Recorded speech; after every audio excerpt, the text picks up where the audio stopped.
Hoje vamos recapitular o filme chamado A Nação do Medo.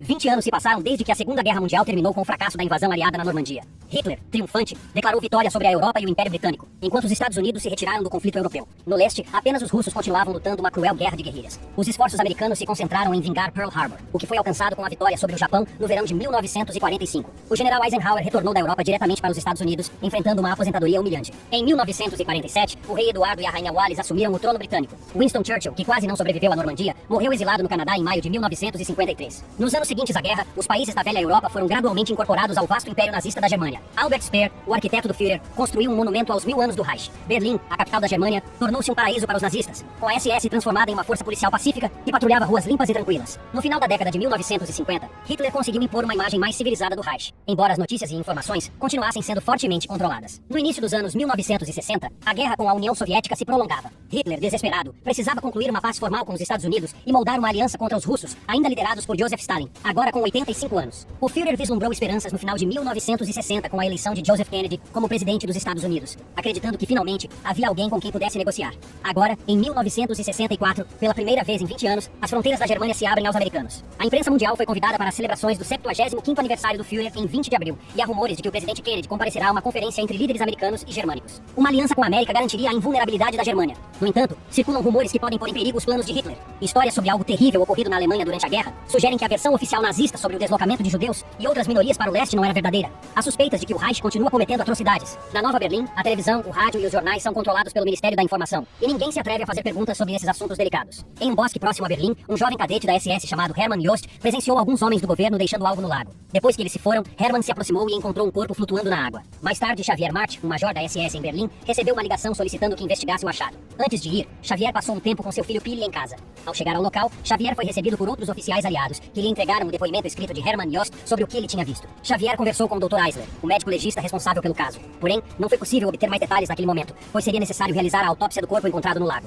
Enquanto isso, Charlie Maguire, uma jornalista americana, chega a Berlim como parte de um tour turístico. Esta visita faz parte da iniciativa de Hitler de mostrar seu país ao mundo de maneira amigável. Ao final do tour, no hotel, um senhor idoso na recepção entrega a Charlie um envelope, afirmando que ela o havia deixado cair. Voltando a Xavier March, ele recebe o relatório do médico legista sobre o corpo encontrado no lago. O cadáver é identificado como Joseph Bowler, um membro importante do partido nazista. Durante a guerra, Joseph foi responsável pelo chamado reassentamento dos judeus. Charlie, em seu quarto de hotel, abre um envelope misterioso. Dentro, ela encontra uma foto mostrando vários oficiais nazistas em frente a um prédio. Junto com a foto, há uma nota instruindo-a a procurar Wilhelm Stuckert, um dos homens na imagem. Enquanto isso, Xavier March retorna ao local onde o corpo foi encontrado. Ele visita uma mansão abandonada próxima ao lago. Durante sua inspeção, o telefone da casa toca inesperadamente. Xavier atende, mas a pessoa do outro lado, procurando por Joseph, desliga rapidamente ao ouvir sua voz. Em seguida, Xavier vai a uma academia da SS para conversar com Hermann, o jovem cadete que encontrou o corpo. Durante a conversa, Hermann revela um detalhe importante que não incluiu em sua declaração oficial. Um dos homens que ele viu no local era Odilo Globus, o chefe da Gestapo. Após ouvir essa informação crucial, Xavier pede a Hermann que mantenha esse fato em segredo. Charlie chega ao apartamento de Wilhelm Stuckert, o homem mencionado na nota misteriosa. Para seu choque, ela o encontra morto em um quarto, junto com uma mulher também falecida. Enquanto isso, Xavier se reúne com o general da SS, Arthur Nebe. Nebe informa a Xavier que o caso de Joseph Bowler agora está sob jurisdição da Gestapo e ordena que ele encerre sua investigação sobre o assunto. Como compensação, Nebe atribui a Xavier o recente caso Stuckert, pedindo que ele interrogue a americana que descobriu os corpos. Seguindo essas ordens, Xavier vai encontrar Charlie, que está detida em uma sala da SS para prestar depoimento. Ele a leva ao prédio onde ocorreram as mortes de Stuckert e da mulher. Paralelamente, Xavier, preocupado com a segurança de Hermann, pede discretamente a um oficial aliado que o coloque em custódia preventiva. Ao entrarem, o porteiro informa que a Gestapo proibiu o acesso ao apartamento. Xavier, no entanto, usa sua autoridade para exigir a chave do local. Enquanto sobem para o apartamento, Charlie comenta que o porteiro atual não é o mesmo que a recebeu mais cedo. Xavier revela que esse foi um dos motivos pelos quais a trouxe de volta ao local, pois há vários elementos suspeitos no caso. Xavier começa a questionar Charlie sobre Stuckert. Ela afirma que queria falar com Stuckert para obter informações sobre a suposta reunião entre Hitler e Kennedy. No entanto, Xavier percebe que Charlie está mentindo. Enquanto Xavier e Charlie estão no apartamento, oficiais da Gestapo chegam de carro e param em frente ao prédio. Percebendo o perigo, Xavier rapidamente ajuda Charlie a escapar do edifício sem ser vista. Quando os oficiais da Gestapo sobem ao apartamento, encontram apenas Xavier lá. Ele afirma calmamente que estava apenas cumprindo seu dever ao investigar o local. Simultaneamente, em outro lugar, Odilo Globus, o chefe da Gestapo, faz uma visita inesperada ao general Arthur Nebe. O tom ameaçador de Globus indica que ele tem assuntos sérios e possivelmente conflituosos para discutir com Nebe. No dia seguinte, Xavier e o general Arthur Nebe investigam minuciosamente a mansão próxima ao lago. Arthur leva Xavier a um compartimento secreto da residência, revelando uma sala repleta de pinturas autênticas de grandes artistas históricos. Arthur apresenta sua teoria. Stuckart, Joseph Bowler e Franz Luther estavam usando suas posições políticas para contrabandear obras de arte. Ele sugere que, ao perceberem que a Gestapo estava se aproximando, Stuckart e Joseph decidiram se matar. E Luther provavelmente faria o mesmo em breve. Xavier, insatisfeito com essa explicação, revela que encontrou a perna protética de Bowler dentro da mansão durante sua inspeção anterior. Ele argumenta que isso torna impossível a teoria da autoeliminação, já que Bowler não poderia ter caminhado até o lago sem sua prótese. Diante dessa revelação, Neb responde em tom ameaçador. Ele adverte Xavier que não é prudente ter globos, e ele como inimigos, e sugere que é melhor deixar as coisas como estão, sem questionar mais. À noite, Xavier passa um tempo com seu filho em um parque de diversões. No dia seguinte, de volta ao trabalho, Xavier solicita a libertação de Herman, argumentando que o caso foi encerrado. Surpreendentemente, um oficial informa que Herman está morto. Segundo o relato oficial, o jovem faleceu na noite anterior durante um exercício de ginástica, supostamente escorregando e quebrando o pescoço. Desconfiado dessa explicação, Xavier ordena uma autópsia. O Dr. Eisler, após examinar o corpo, conclui que as lesões são consistentes com uma morte por queda. Após isso, Xavier se encontra com Charlie em uma cafeteria ao ar livre. O major propõe um acordo. Ele devolverá o passaporte de Charlie, que está retido, se ela revelar o verdadeiro motivo de sua presença no país. Charlie explica que inicialmente veio para cobrir o encontro entre Hitler e Kennedy, mas acabou se deparando com algo muito maior durante sua estadia. Ela oferece compartilhar sua descoberta com Xavier, sugerindo que investiguem juntos. Convencido pela proposta de Charlie, Xavier devolve seu passaporte. Em seguida, Charlie mostra a Xavier a foto que um senhor idoso lhe entregou misteriosamente. Embora Xavier não reconheça os oficiais na imagem, ele identifica o prédio ao fundo como sendo Wannsee. Seguindo a pista da foto, Xavier e Charlie se dirigem ao prédio de Wannsee. Ao chegarem lá, descobrem que o local agora é um lar para pessoas cegas. Dentro do prédio, eles conversam com o administrador, um homem chamado Franz. Ele revela que após a guerra, o prédio foi transformado nesta instituição de caridade. Porém, antes disso, durante o conflito, quem ocupava esse cargo era Reinhard Heydrich, um alto oficial nazista. Franz explica que as atividades de Heydrich naquele prédio eram desconhecidas na época. Diante desta aparente impasse em sua investigação, Xavier decide se dirigir ao prédio onde os arquivos do Reich são armazenados. Lá, ele mostra a antiga foto dos oficiais a uma funcionária.